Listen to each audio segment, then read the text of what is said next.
राजनीति में एक दूसरे पर हमले ना हो, या कैसे हो सकता है? एक पार्टी दूसरे पर, दूसरी पार्टी तीसरे पर, तीसरी पार्टी चौथे पर, और चौथी वाली फिर पहले पर हमला तो करती है। हमला हमला खेल रहे हैं आजकल, क्योंकि हमारे देश में इस समय कई राज्यों में चुनावी माहौल है। और इसी माहौल में गृह मंत्री अमित शाह ने महाराष्ट्र में विधानसभा चुनावों के संदर्भ में एक रैली में कांग्रेस पर हमला किया है। उन्होंने कहा कि सोनिया गांधी राहुल बाबा नामक विमान को 20 बार उतारने की कोशिश कर चुकी हैं, और हर बार वह विमान दुर्घटनाग्रस्त हो जाता है। क्या कहा है कि सोनिया गांधी राहुल बाबा नामक विमान को 20 बार उतारने की उन्होंने कोशिश की, और हर बार यह विमान दुर्घटनाग्रस्त हुआ।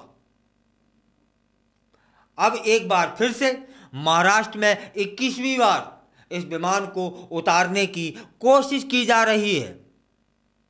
शाह ने यह बयान परभणी जिले के जिंतूर में दिया है, जहां उन्होंने कहा कि इस बार भी यह विमान दुर्घटनाग्रस्त होने वाला है। उनका यह बयान न केवल राजनीतिक कटाक्ष था, बल्कि यह भी दर्शा रहा था कि भाजपा किस तरह से कांग्रेस की कमजोरियों का फायदा उठाने की कोशिश करती है या कर रही है। शाह ने आगे कहा कि 23 नवंबर को होने वाले चुनावों में यह स्पष्ट हो जाएगा कि महाराष्ट्र में किसकी सरकार बनेगी। उन्होंने कांग्रेस पर आरोप लगाया कि वह अयोध्या में राम मंदिर के निर्माण को जानबूझकर रोक रही है। उन्होंने पीएम नरेंद्र मोदी के नेतृत्व में हुए विकास कार्यों का उल्लेख करते हुए कहा कि मोदी ने न केवल राम मंदिर का निर्माण कराया है, बल्कि काशी विश्वनाथ कॉरिडोर भी बनवाया है, जिसे औरंगजेब ने ध्वस्त कर दिया था।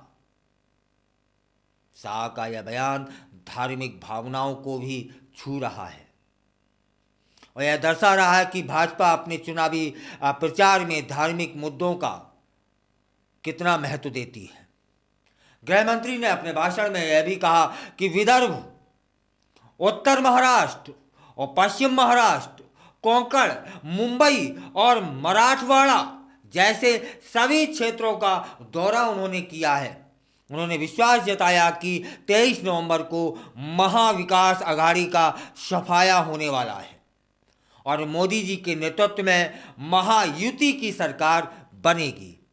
शाह ने कहा कि अगर महाविकास अघाड़ी जीतती है तो महाराष्ट्र कांग्रेस के लिए एक एटीएम बन जाएगा, एटीएम, जहां से वे धन निकालकर दिल्ली भेजेंगे। इस तरह से के बयानों से स्पष्ट होता है कि भाजपा अपने विरोधियों को कमजोर करने के लिए आर्थिक मुद्दों का भी इस्तेमाल कर रही है। अमित शाह ने राहुल गांधी पर भी निशाना साधते हुए कहा कि उनकी पार्टी कांग्रेस और उनके सहयोगियों ने जम्मू कश्मीर में अनुच्छेद 370 को वापस लाने का प्रस्ताव पारित किया है। उन्होंने राहुल गांधी से कहा कि राहुल बाबा, ध्यान से सुनिए, न केवल आप बल्कि आपकी चौथी पीढ़ी भी आकर अनुच्छेद 370 को वापस नहीं ला सकती। इस तरह के बयानों से शाह ने स्पष्ट करने की कोशिश की कि भाजपा इस मुद्दे पर कितनी गंभीर है और 370 को कितना अहम मानती है, जनमानस के साथ साथ भाजपा भी। शाह ने शिवसेना प्रमुख उद्धव ठाकरे पर भी हमला किया, वह यहाँ भी वे नहीं चूके। उन्होंने कहा कि वे उन लोगों के साथ गठबंधन में हैं जिन्होंने औरंगाबाद का नाम बदलकर छत्रपति शिवाजी नगर करने का विरोध किया था। उन्होंने यह भी कहा कि उद्धव ठाकरे ने अपने कार्यकाल के दौरान कई महत्वपूर्ण परियोजनाओं को रोक दिया था, जिससे राज्य का विकास प्रभावित हुआ। शाह का यह आरोप उद्धव ठाकरे की राजनीतिक स्थिति को कमजोर करने के लिए था, जिससे भाजपा को चुनावी लाभ मिल सके। अमित शाह ने कांग्रेस पर आरोप लगाया कि वह झूठे वायदों के सहारे राजनीति कर रही है। उन्होंने राहुल गांधी के एक हालिया कार्यक्रम का जिक्र करते हुए कहा कि जब कुछ पत्रकारों ने देखा कि गांधी द्वारा पकड़ी गई संविधान की प्रति के सभी पृष्ठ खाली थे, तो फिर यह दिखाता है कि राहुल गांधी लोगों के विश्वास को तोड़ रहे हैं। इस तरह के बयानों से शाह ने राहुल गांधी की विश्वसनीयता पर सवाल उठाने की कोशिश की है। शाह ने यह भी कहा कि भाजपा सरकार ने पिछले 2 वर्षों में महाराष्ट्र में सबसे अधिक विदेशी निवेश और वित्तीय सहायता प्राप्त की है। उन्होंने आश्वासन दिया कि अगर महायुति सरकार बनाती है तो राज्य में विकास कार्य तेजी से आगे बढ़ेंगे और युवाओं को रोजगार भी मिलेगा। उनका यह आश्वासन निश्चित रूप से युवाओं और व्यवसायियों के बीच सकारात्मक प्रभाव डालने वाला होगा। उन्होंने अंत में कहा कि भाजपा का लक्ष्य हमेशा से विकास करना रहा है और वे सुनिश्चित करेंगे कि महाराष्ट्र की जनता को हर संभव सहायता मिले। शाह ने लोगों से अपील की कि वे 20 नवंबर को मतदान करें और महायुति के उम्मीदवारों को समर्थन दें ताकि राज्य में स्थायी विकास सुनिश्चित हो सके।